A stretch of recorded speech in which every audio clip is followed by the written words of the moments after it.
Hello, I am Zinfogel. Today we're covering Ethan is Extreme Battle on the Take on Battles with Trainers from Different Regions event. This stage is a bit of a doozy. Ethan doesn't do anything terribly complicated, but man, by keeping it simple, he is certainly achieving results. Ethan's specialty is spamming strong special fire type attacks. He summons extended Sunny Day upon entry, and he resummons Sun when he sinks, so you can expect Sunny Day to be a permanent feature of the fight. Ethan leverages from that advantage to spam strong spread moves like Eruption and Heatwave. So if you are really struggling, Fire Guard is a valuable defensive lock skill during this encounter. My first recommendation is changing the damn weather. It can be rain, sandstorm, hail, it doesn't matter, you just have to remove Ethan's Sunny Day. Team building for Ethan is all about weather control. Now, that's not to say Sunny Day based parties are unviable. Signals with May is Signals with May, and OG Brendan could work a miracle. But the biggest issue of allowing Ethan to upkeep Sunny Day is his Sunscreen 5 passive, which halves the damage he takes from any move by 50%.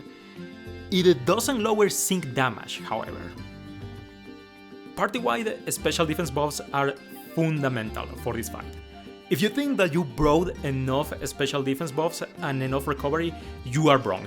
You need more than that. I cannot overstate how powerful Ethan is. Ethan's raw output ranks amongst the highest of any extreme battle released. This stage has a regional boost for Hoenn pairs this time around. Do note the alternating weaknesses. Ethan is weak to water, but his teammates are weak to flying. Ojime is probably a free-to-play player's best chance to defeat this stage. She is as ideal a counter could get. She deals water-type damage, she is relatively self-sufficient, but most importantly, she has Rain Dance to override Ethan's Sun. Archie is the literal whale option. His entry rain takes priority over Ethan's, and Archie's Hoenn Spirit passive offers a sneaky little defensive filter to help you outlast Ethan. Now, both of the aforementioned rain setters can form a very strong dual strike core, but you could replace components. For example, you could sub in Lush May. Wellness is also legit, he can reward you if you go through the trouble of fixing up his offensive stats.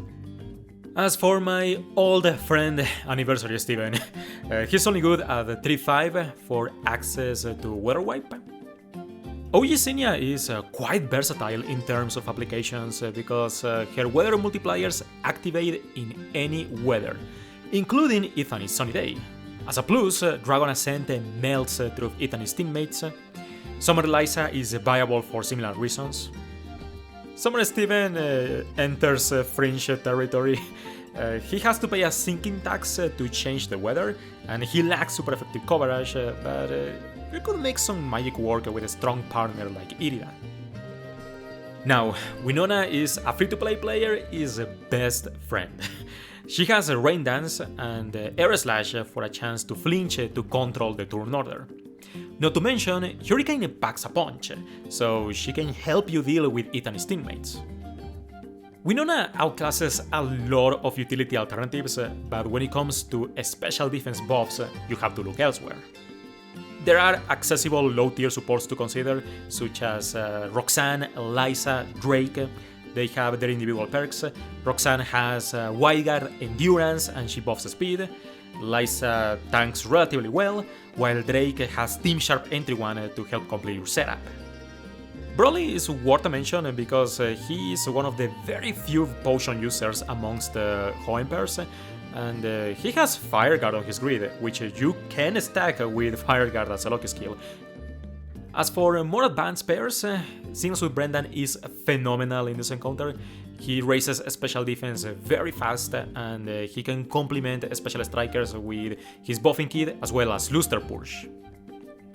The recently released Fall Phoebe likewise offers a very strong defensive backbone, and she can completely avoid Ethan's more dangerous attacks with Phantom Force. When it comes to off-region pairs, you have to be real cautious, because Ethan's initial volley of attacks wipes out most off-region pairs, so your options have to be exceptionally tanky to even help out. This stage was originally made to embellish Sinasud Chris. She has Rain Dance, she buffs special defense, she has recovery, she has great buffs. That's as good as it gets.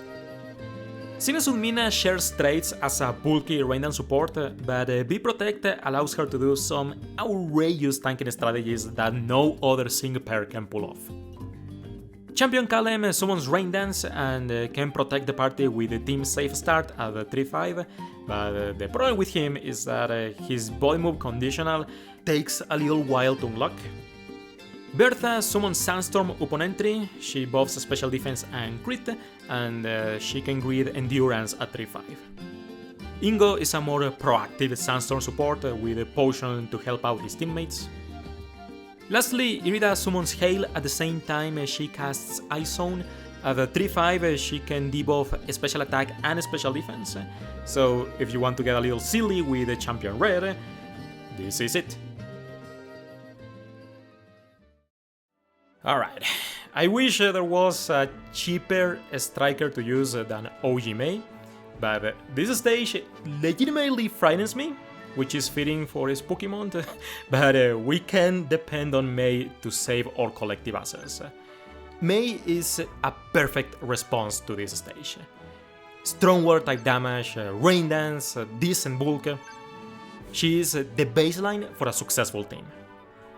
Now, the rest of the team buys enough time for Mei to do her job.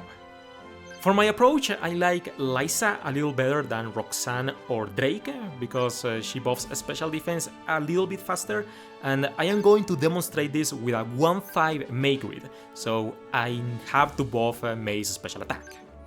Winona is crucial at this level of investment because we need flinches to buy extra turns. Now, as mentioned, I am running a 1-5 Mei grid to demonstrate that the battle is possible. Technically, you don't even need the 1-5 tiles, but Muddy Water accuracy +5, the MGR3, as well as the possibility for maximizing crit from Mei's trainer move, altogether massively improve your chances of success. But do keep in mind that this is not a 1-to-1 conversion with an actual 1-5 Mei, because my Mei is 5-5, which boosts the power of her moves and her sync move, so mine's will be a bit stronger. Liza just has a Confusion MGR3 to generate gauge and a healthy healing for some recovery. If you can afford X Special Defense All MPR2, that also helps out a ton.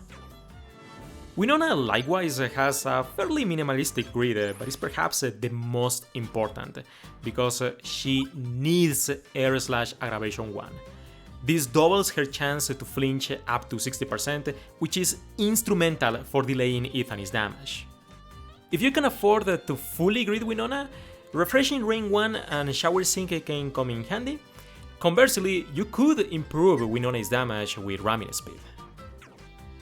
Now, successful flinches play a huge role in the success of this team, so I am going to give you a crash course on how the turn order works if you are unfamiliar.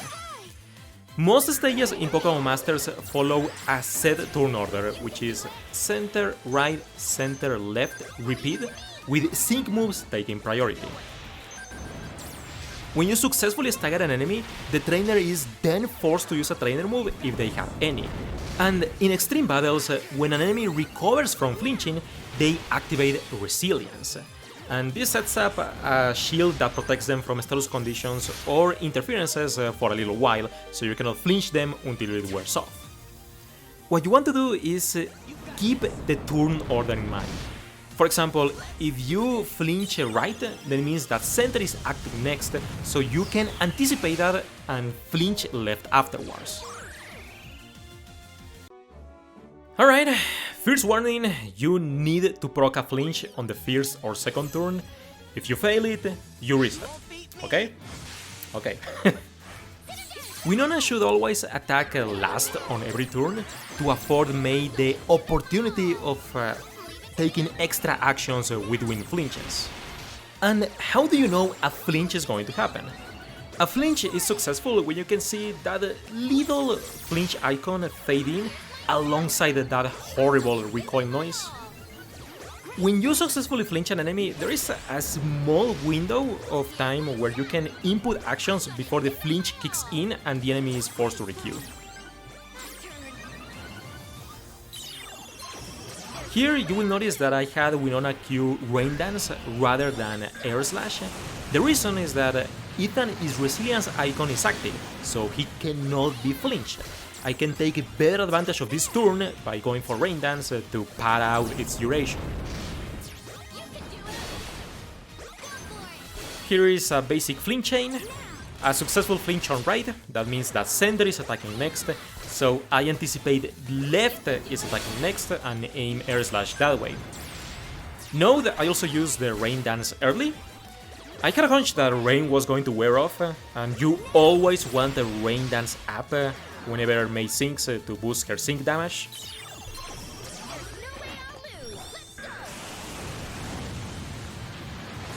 This next turn, Ethan's sync move is coming up, so that means there are no flinches we can fish for. This turn is better spent using Hurricane to weaken a Sidemon instead. Now remember, Ethan has Solarize, so when he sinks, Sun is coming right back up. You want Rain Dance ready to go to upkeep your damage.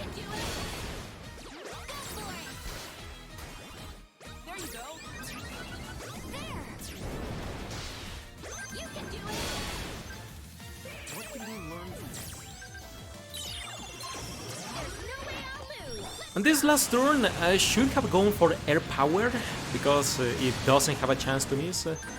Fortunately, I landed the Muddy Water, so I didn't pay for a throw. But there you go. Hopefully I did not overwhelm you, because upkeeping a flinch chain on top of battle execution can be a bit tricky. Well then, if you have any questions or any team strategies that worked out for you, feel free to share them in the comments down below, it may help somebody. But that is it for me today. Thank you for watching, take care, and I hope to see you another time.